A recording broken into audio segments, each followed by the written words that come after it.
वज़ीर ख़ज़ाना मोहम्मद औरंगज़ेब की अमरीकी वज़ीर ख़ज़ाना से मुलाकात। पाकिस्तान के ज़ेर-ओ-बादला के ज़ख़ायर में बेहतरी, अमरीकी सरमायाकारी में इजाफ़े और मुआशी ताउन के फ़रोग़ पर बातचीत हुई। वज़ीर ख़ज़ाना ने कहा है कि बैनुल-अक़वामी सरमायाकारी और मार्केट्स तक रसाई के लिए मदद के ख्वाह हैं। मैक्रोइकनॉमिक इस्तेहकाम और बरामदात पर मबनी ग्रोथ से आगाह किया। दोनों मालिक ने इक़्तिसादी शराकतदारी मजबूत बनाने और अमरीकी सरमायाकारी बढ़ाने के अज़म का आद किया। वज़ीर ख़ज़ाना ने US डेवलपमेंट फाइनेंस कॉरपोरेशन के वफ़द से भी मुलाकात की। तवानाई, IT, ज़राअत और मादनियात में ताउन की ख्वाहिश ज़ाहिर की।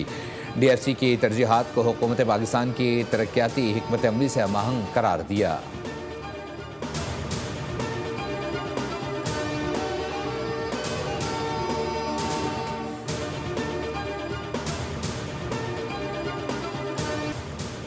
अमरीकी फ़ौज के मुसलसल 11वीं रात ईरान पर हमले। ईरानी फ़ौजी ऑपरेशन मराकज़, बहरी सलाहियतों, तैयारों के हैंगर, ड्रोन ज़ख़ीरागाहों और फ़ौजी लॉजिस्टिक के बुनियादी ढांचे को निशाना बनाया। शरीक परीज खोजिस्तान और बोशहर में धमाके। जवाब में ईरानी फ़ौज ने कुवैत में अमरीकी तनसीबात को निशाना बना लिया। रडार कॉम्प्लेक्स और बोबयान में रडार सिस्टम पर हमला। कैम्प दोहा को ड्रोन से निशाना बनाया गया।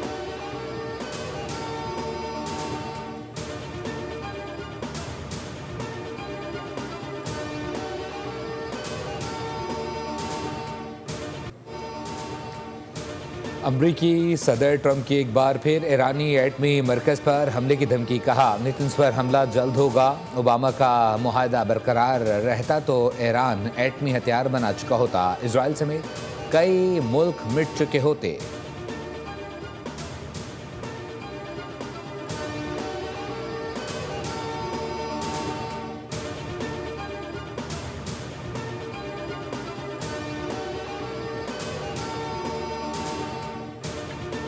जौहरी तनसीबात पर हमला खित्ते में जंग के फैलाव का बाइस बनेगा। खातुमुल अंबिया ब्रिगेड ने खबरदार किया कि अगर अमरीका ने ईरान की जौहरी तनसीबात पर हमला किया तो खित्ते में अमरीका और उसके इत्तेहादियों के मफादात को निशाना बनाया जाएगा।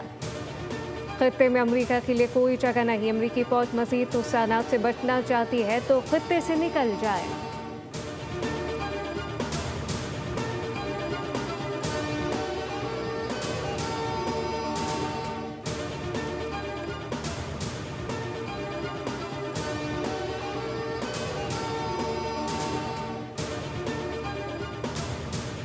ईरान अमरीका जंग में पाकिस्तान की शानदार सालसी किरदार की दुनिया मोतरफ। आलमी तनाज़ात के खात्मे के लिए दुनिया की नज़रें फिर पाकिस्तान पर। आलमी जरीदे फॉरेन अफेयर्स ने पाकिस्तान के सिफारती किरदार को नुमायाँ करार दिया। सिफारती किरदार पर जारी रिपोर्ट में कहा गया है कि पाकिस्तान इलाकाई सफारतकारी में अहम किरदार के तौर पर उभरा है। पाकिस्तान ने ईरान अमरीका जंग जीत ली है। 7 अप्रैल को आखिरी लम्हे में फील्ड मार्शल की कॉल ने तबाहकुन सूरत हाल को टाल दिया।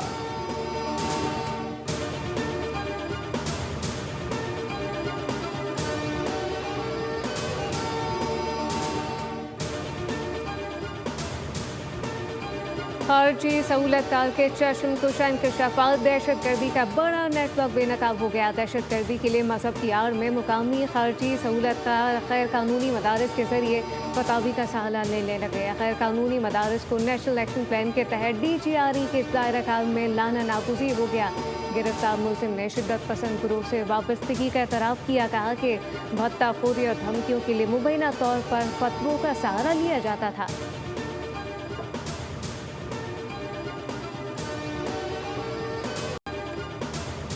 एहतजाजी तहरीक मजीद जोर पकड़ गई। एहतजाजी धरने के बाद मुख्तलिफ शहरों में सूरत हाल कशीदा। एहतजाज से निमटने के हुकूमती इक़दाम पर तनकीद में भी इजाफा। नौजवानों की एहतजाजी तहरीक ने मोदी के लिए नया चैलेंज खड़ा कर दिया है। एहतजाजी मुजाहरों के बाद हुकूमती पॉलिसीज़ पर सवालात उठने लगे। कॉकरोच जनता पार्टी का मोदी हुकूमत को दो टोक पैगाम। वज़ीर तालीम के इस्तीफ़े तक एहतजाज जारी रखने का ऐलान। वज़ीर तालीम और मोदी दोनों के इस्तीफ़े का मुतालबा। मोदी सरकार की पुरअमन एहतजाज रोकने की कोशिशें। पुलिस और मुजाहिरीन में झड़पें। दिल्ली पुलिस ने मुजाहिरीन पर शेलिंग और वहशियाना लाठी चार्ज का इस्तेमाल किया।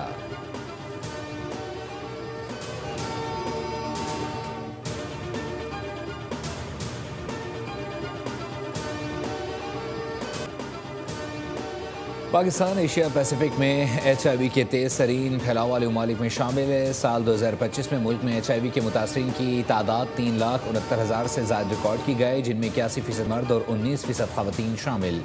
और रिपोर्ट के मुताबिक हर साल 50,000 से ज़्यादा नए केसेस सामने आ रहे हैं। इंजेक्शन के ज़रिए नशा करने वालों में सबसे ज़्यादा फैलाव 38% रिकॉर्ड किया गया। रिपोर्ट के मुताबिक पाकिस्तान TB के ख़तरे वाले दुनिया के पहले 5 ममालिक में शामिल है, जहाँ सालाना लाखों नए केसेस रिपोर्ट हो रहे हैं।